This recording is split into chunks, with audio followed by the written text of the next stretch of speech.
Hey everybody, it's Kilohertz from XDA here. I promised a side-by-side of the T-Mobile Galaxy S4 and the GTI9500 International Octa-core. Subtle differences on the branding here. We don't have an actual Samsung logo on this phone on the backside at all. Do have a Galaxy S4 branding, a very, very reflective back cover with a pretty cool finish. I don't know if you can see on here. I just got this phone from my dad today, and he's already scratched the back. Not cool, obviously. I was opting to get a black one. I was going to exchange my i9500 for a black one, but I think I'm going to be keeping the white. It shows less fingerprints, less scratches, and overall has a better build looking to it. I know it's built out of the same, but the Samsung logo is even. So we can get in on that. It's actually embossed. It's another piece of plastic or metal. It's actually pushed in. So let's get into some benchmarks. See what's under the hood. We got just standard quadrant. I'm not running LTE on either of these phones because it's not available in my area. Both phones are set to automatic brightness, have GPS turned off. And we'll go ahead and start those right now. I have noticed the i9500 a little bit faster on these tests, a little bit more responsive to touch. Getting about the same frame rates. The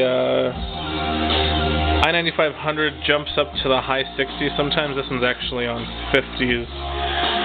But pretty similar. We'll see what the final benchmark actually says. I don't know if you can see there, the packaging is slightly different for both phones. The GTI9500 comes in a bit smaller box as compared to the T-Mobile variant, with all the same goodies inside.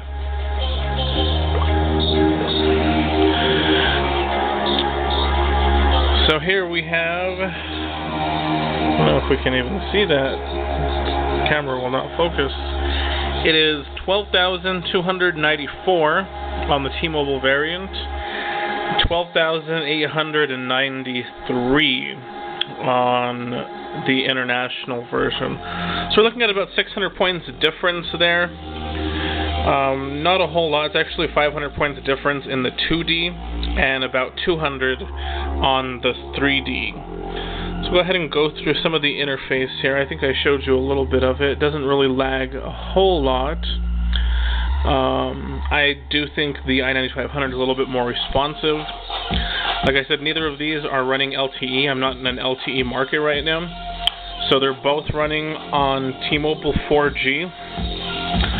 Where I live, it happens to be in the refarm, I guess, because the i9500 doesn't support AWS, which is what this particular model, the T-Mobile variant, is running off of right now. Let's go ahead and do a speed test here and see what we get. The T-Mobile variant is about to hit 10 megabits, while the i9500 is closer to 8 right now, almost 9. Actually scored very, very close to each other on the download, with the speed test for the T-Mobile variant coming in at 8,663 kilobits per second, and the international coming in at 8,472 kilobits per second. They're both around 500 in the upload. We'll do one more just for good measure.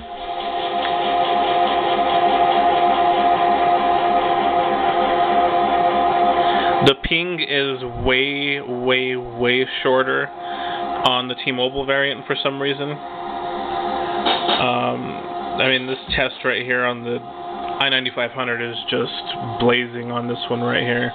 Like I said, I'm not in a 4G. I am in a 4G market, but this phone doesn't get T-Mobile 4G per se. It does get UTMS, which can provide some faster speeds. And that's pretty much it. You can see the dialers are a little bit different. I don't know if I went over that already. But that's it so far. I'll take a couple of pictures and show you guys the difference in photo quality. But that is the M919 versus the GTI9500.